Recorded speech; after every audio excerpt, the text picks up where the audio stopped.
அன்பார்ந்த ஞானவழி யூடியூப் சேனலர்கள் அனைவருக்கும் வணக்கம்.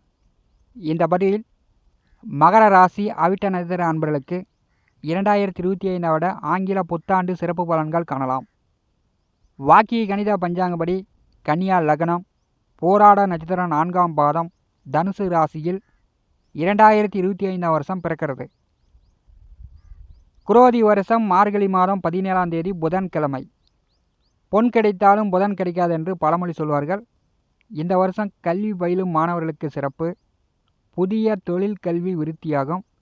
அரசு உத்தியோகத்தில் இருப்பவர்களுக்கு சிறப்பு. அரசு வேலைக்கு தேர்வு எழுதுபவர்கள், அரசு உதவிகள் எதிர்பார்ப்பவர்களுக்கு இந்த ஆண்டு சிறப்பு. இந்த வருஷம் பார்த்திங்கன்னா வருட கிரகங்களில் குரு, ராகு, கேது பெயர்ச்சி இருக்கிறது. இன்னொரு 1.5 வருஷத்துக்கு வாக்கிய கணித பஞ்சாங்கப்படி கும்பராசியில் சனி பகவான் சஞ்சாரம் செய்வார். வாக்கிய கணித பஞ்சாங்கப்படி இந்த வருஷம் சனி பெயர்ச்சி கிடையாது. அவிட்ட நட்சத்திரம் 1-2 பாதத்தில் பிறந்த அன்பர்களுக்கு ஆங்கில புத்தாண்டு பலன்கள் காணலாம். நம்முடைய ஞான ஒளி யூடியூப் சேனலை பார்த்து கொண்டிருக்கக்கூடிய அன்பர்கள், இதுவரை சப்ஸ்கிரைப் செய்த அன்பர்கள் மறக்காமல் நம்முடைய சேனலை சப்ஸ்கிரைப் செய்து கொடுவிருக்கின்ற ஆல் பட்டன் அழுத்திங்க. நன்றி. செவ்வாய் பகவானுடைய நட்சத்திரங்கள் 3: மிருகசீரிஷம், சித்திரை, அவிட்டம். இந்த 3 நட்சத்திரங்களும் முதல் 2 பாதங்கள் ஒரு ராசியிலும் மற்ற 2 பாதங்கள் ஒரு ராசியிலும் உடைபட்ட நட்சத்திரமாக, உடலற்ற நட்சத்திரமாக அமர்ந்திருக்கும். செவ்வாய் பகவானுடைய நட்சத்திரத்தில் பிறந்தவர்கள் தவிர்க்க வேண்டிய விஷயங்கள்னு பார்த்தோம்னா, டென்ஷன் ஆகிறது, மனச்சஞ்சலப்படுறது, உணர்ச்சி வசப்பட்டு பேசுவதை தவிர்க்க வேண்டும். அவிட்ட நட்சத்திரத்தில் பிறந்த பெண்கள் சகல சௌபாக்கியங்களையும் பெற்றவர்கள், பெருந்தன்மையானவர்கள், கருணை உள்ளவர்கள், நேர்மையானவர்கள். அவிட்டத்திலே பெண் பிறந்தால் தவிட்டு பானியும் பொன்னாய் நிரம்பும் என்று சொல்வார்கள். இதில் பெண் குழந்தை பிறந்தால் குடும்பத்தில் எவ்வளோ வறுமை கஷ்டம் இருந்தாலும் வசதி வாய்ப்புடன் முன்னேற்றம் அடைந்து விடுவார்கள். அவிட்ட நட்சத்திராதிபதி செவ்வாய் பகவான் மகர ராசிக்கு 7ஆம் இடமான கலத்திரஸ்தானத்திலே தை மாதம் 5ஆம் தேதி வரை நீச்ச வக்கரகதியில் சஞ்சாரம் செய்கிறார். 7வது வீட்டிலே செவ்வாய் இருக்கும்போது கணவன் மனைவிக்குள் கருத்து வேறுபாடுகள், சண்டை சச்சரவுகள் வரத்துக்கு வாய்ப்புண்டு. வாழ்க்கை துணையிடம் விட்டு கொடுத்து அனுசரித்து போகணும். உங்கள் வாழ்க்கை துணைக்கு அதிக கோபங்கள், அவசரப்படக்கூடிய நிலை ஏற்படும். நீங்களும் விட்டு கொடுக்காமல் ஒரே பிடிவாதமாக இருந்தீங்கன்னா பிரிவினை கூட வரும். தை மாதம் 5ஆம் தேதி வரை கணவன் மனைவிக்குள் விட்டு கொடுத்து அனுசரித்து செல்வது நல்லது. 7ஆம் வீட்டிலே செவ்வாய் நேச வகரகதியில் சஞ்சாரம் செய்யும்போது வாழ்க்கை துணைக்கு சளி, காய்ச்சல், இருமல், உஷ்ணம் சம்பந்தப்பட்ட சிறு சிறு நோய் நொடி தொந்தரவு வரத்துக்கு வாய்ப்புண்டு. தை மாதம் 5ஆம் தேதி வக்கரகதியில் மிதுன ராசிக்கு செவ்வாய் செல்கிறார். 6ஆம் வீட்டிற்கு செவ்வாய் செல்லும் பொழுது உங்களுடைய சிந்தனை செயலாக்கும் காலமாக இருக்கும். புதிய சிந்தனை, புதிய விஷயங்களை சிந்தித்து நீங்கள் செயல்படுத்துவீங்க. அதற்குண்டான வாய்ப்புகள் உண்டு. 6ஆம் வீட்டிற்கு செவ்வாய் செல்லும் பொழுது எதிரி, பகை ஒழிவார்கள் அல்லது உங்களுக்கு நண்பர்களாவார்கள். வாழ்க்கை துணையிடமிருந்து வந்த கருத்து வேறுபாடு நீங்கும். கடனை குறைக்கலாம். வேலை நன்றாக இருக்கும். விவசாயம், மண், நிலம், பூமி சார்ந்த தொழில் வேலை நன்றாக போகும். நல்ல வருமானம் சம்பாதிக்கக்கூடிய வாய்ப்புகள் உண்டு. மகர ராசிக்கு 2வது வீட்டிலே சனி பகவான் அமர்ந்திருக்கிறார். பார்த்திங்கன்னா 7.5 நாட்டு சனியில் ஒரு 6 வருஷம் கடந்து விட்டீர்கள். இப்போ 3/4 கிணறு தாண்டிட்டீங்க. இன்னொரு 1/4 கிணறு 1.5 ஆண்டு காலம் பாக்கி இருக்கிறது. 2வது வீட்டிலே சனி பகவான் சஞ்சாரம் செய்யும்போது வாக்குச்சனி, குடும்பச்சனி என்று சொல்வார்கள். இப்போ அவிட்ட நட்சத்திர அன்பர்கள் பேச்சில் கவனம் தேவை. குடும்ப நபர்களும் சரி, வெளியிட நபர்களையும் சரி, உங்கள் வீட்டை சுற்றி இருப்பவரிடமும் சரி, நீங்கள் தன்மையாக பேசணும். குடும்ப உள் விவகார ரகசியங்களை மற்றவர்களிடம் பேசவே கூடாது. முடிஞ்ச வரைக்கும் நீங்கள் மற்றவர்களிடம் பேசுவதை குறைத்து கொள்வது அவிட்ட நட்சத்திர அன்பர்களுக்கு நல்லது. 2ஆம் வீட்டிலே சனி பகவான் சஞ்சாரம் செய்யும்போது யாருக்கும் ஜாமீன் கையொப்பம் போடக்கூடாது. யாருக்கும் முன்னின்று பஞ்சாயத்து பேசுவதை தவிர்க்க வேண்டும்.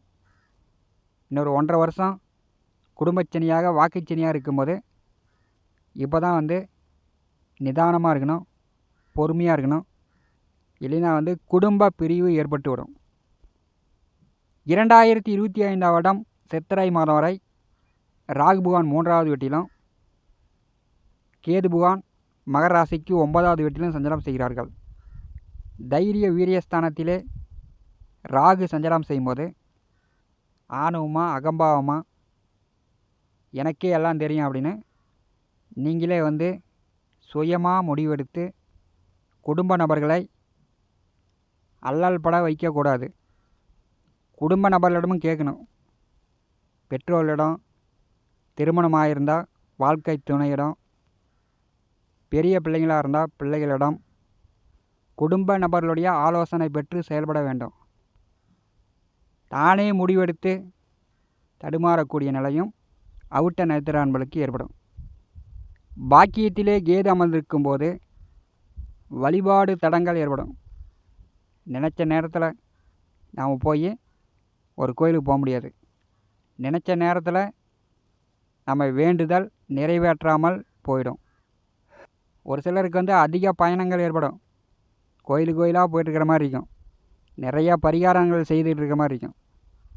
இதையெல்லாம் அதிகமாக கோயிலுக்கு போனாலும் ஆபத்து தான், கோயிலுக்கே போகாமல் இருப்பதும் ஆபத்து தான். இதை அப்போது எல்லாருமே புரிந்து கொள்ள வேண்டும். தை மாதம் 29ஆம் தேதி வரை குரு வக்கரகதியில் பின்னோக்கி வருகிறார். மகர ராசிக்கு 5வது வீட்டிலே குரு வக்கரகதியில் பின்னோக்கி வரும்போது தோளுக்கு மேலே வளர்ந்த பிள்ளைங்களிடம் நீங்கள் அவங்கள கண்டிக்கிறது, சண்டை பிடிக்கிறது இதெல்லாம் தவிர்க்க வேண்டும். குரு வக்கரகதியில் பின்னோக்கி வரும்போது வாக்கிய வரப்பு, தடத்து பிரச்சனை, அண்ணன் தம்பி பங்காளிகளுக்குள் பிரச்சனை இல்லாமல் பார்த்துங்க. மகர ராசி அவிட்ட நட்சத்திர அன்பர்களுக்கு இந்த சொத்து சார்ந்த பிரச்சனையெல்லாம் கூட விரையாதிபதி 5வது வீட்டிலே வக்கரகதியில் வரும்போது ஏற்படுத்தி விடுவார். செவ்வாயும் வக்கரகதியில் தான் செல்கிறார். அதனால் சொத்து சார்ந்த பிரச்சனைகளில் தலையிடாமல் இருப்பது நல்லது. தை மாதம் 29ஆம் தேதி குரு வக்கர நிவர்த்தி அடைந்து நேர்கதியில் முன்னோக்கி செல்வார். குடும்பத்தில் சுபகாரியங்கள் நடக்கும். திருமண வயதில் உள்ளவர்கள் வரன் பார்க்கும்போது வரன் செட் ஆகும், திருமணம் நடக்கும்.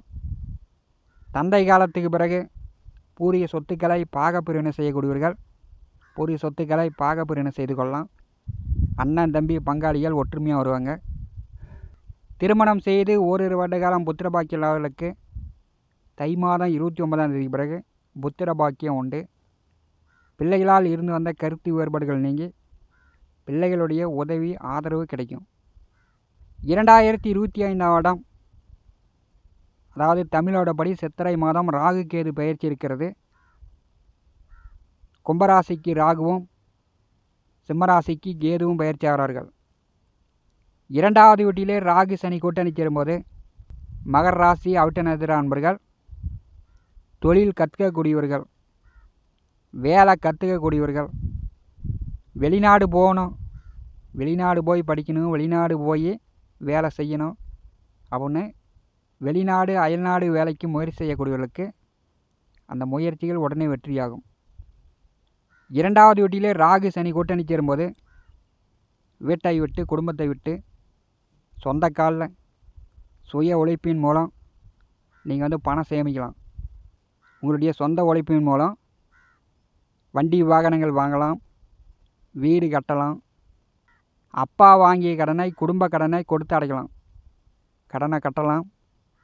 அந்தளவுக்கு வருமானத்தை கொடுக்க போகிறது. ராகு சனி 2ஆம் வீட்டில் கூட்டணி சேரும்போது எக்காரணத்தை கொண்டும் நீங்கள் பேச்சில் கவனமாக இருக்கணும். வார்த்தையை விட்டு மற்றவரிடம் வில்லங்கங்களை ஏற்படுத்தி கொள்ளாமல் பார்த்துக்கணும். 8ஆம் வீட்டில் கேது வரும்போது ஆரோக்கிய தொந்தரவுகள் நீங்கும். உடல்நிலையில் பெரியளவு அவிட்ட நட்சத்திர அன்பர்களுக்கு தொந்தரவு இருக்காது. உங்களுடைய சுய ஜாதகத்தில் திசா புத்திகள் சாதகமாக இல்லைன்னா நோய் நொடி தொந்தரவுகள் வரும். தற்கொலை பண்ணிக்கலாங்கிற எண்ணம் கூட வரும். 8வது வீட்டிற்கு கேது வரும்போது அதிக பயணங்கள் ஏற்படும். நீண்ட தூர பயணம், பாத யாத்திரை, கிரிவலம், ஆன்மீக சுற்றுலா சென்று வரக்கூடிய அமைப்பு, நிறையா கோயிலுக்கு போய்ட்டுலாம். எதிர்பாராத திடீர் அதிர்ஷ்டங்கள்லாம் உண்டு. 2025 மே மாதம் தமிழோடப்படி வைகாசி மாதம் ரிஷபராசியிலிருந்து மிதுன ராசிக்கு குரு பெயர்ச்சி ஆகிறார். மகர ராசிக்கு விரையாதிபதி 6வது வீட்டிற்கு செல்வது சிறப்பு தான்.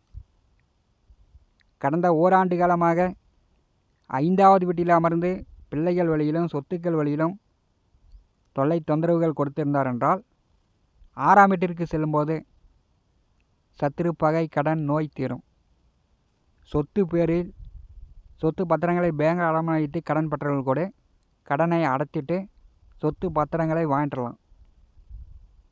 6ஆம் வீட்டில் குருபகான் செல்லும்போது பெரும்பாலும் அவிட்ட நட்சத்திர நண்பர்களுக்கு 2 தொழில் 2 வருமானம் பெறக்கூடிய வாய்ப்பு உண்டு. குருபகானுடைய நேர் 7ஆம் பார்வை 12வது வீட்டின் மேல் விழும்போது வெளிநாடு மூலம், அயல்நாடு மூலம், தொலை தொடர்புகள் மூலம் பணம் சம்பாதிக்கலாம். அதற்குண்டான வாய்ப்புகள் உண்டு. குருபகானுடைய 9ஆம் பார்வை மகர ராசிக்கு 2வது வீட்டின் மேல் விழுகிறது. அங்கே ராகு சனி கூட்டணி. புதியதுக்கு முயற்சி செய்யுங்க. புதுசாக கற்றுக்கக்கூடிய விஷயங்கள் அனைத்தும் அவிட்ட நட்சத்திர நண்பர்களுக்கு சாத்தியக்கூறு ஏற்படும். புதுசாக வேலை கற்றுக்கலாம், தொழில் கற்றுக்கலாம், வெளிநாடு போகலாம், வெளியிடம் செல்லலாம். குடும்பத்தை விட்டு வெளியில் போய் சொந்த காலில் நிற்கலாம். அதுக்குண்டான வாய்ப்புகள் உண்டு. 6ஆம் வீட்டிலே குரு அமர்ந்து 2ஆம் வீட்டை பார்வை செய்யும்போது குரு பார்க்க கோடி நன்மை. கோடி குற்றங்கள் இருந்தாலும் நிவர்த்தியாகும். குருபகனுடைய 5ஆம் பார்வை தொழில், ஜீவன, கர்மஸ்தானத்தின் மேல் விழும்போது விவசாயம், மண், நிலம், பூமி சார்ந்த தொழில் வேலை செய்யக்கூடியவர்களுக்கு தொழில் விருத்தி ஏற்படும். ஆடு, மாடு, கால்நடை, கோழி நன்கு விருத்தி அடையும். கடந்த 6 வருஷமாக உங்களுக்கு வருமான பொருளாதார தடை 2025 பிற்பாதி 7 மாத காலம் உங்கள் கடின உழைப்பின் மூலம் நீங்கள் நிவர்த்தி செய்து கொள்ளலாம். சர்ப்ப தோஷமாக 2025 சித்திரை மாதம் முதல் உங்களுக்கு சர்ப்ப தோஷம் வேலை செய்யும். எக்காரணத்தை கொண்டும் அவிட்ட நட்சத்திர அன்பர்கள் குடும்ப உள் விவகார ரகசியங்களை மற்றவரிடம் பேசாமல் இருப்பது நல்லது. இந்த காணொலியை பற்றி உங்களுடைய மேலான கருத்துக்களை நம்முடைய கான்பாஸில் பதிவு செய்யுங்கள். நம்முடைய ஞான ஒளி யூடியூப் சேனலை பார்த்து கொண்டிருக்கக்கூடிய அன்பர்கள், இதுவரை சப்ஸ்கிரைப் செய்த அன்பர்கள் மறக்காமல் நம்முடைய சேனலை சப்ஸ்கிரைப் செய்து கொடுவிருக்கின்ற ஆல் பட்டன் அழுத்திங்க. தினந்தோறும் நம்முடைய சேனலில் ஜோதிட பலன்கள் பதிவிடப்படும். உடனுக்குடன் பார்த்து பயன்பெறுங்கள். நன்றி, வணக்கம்.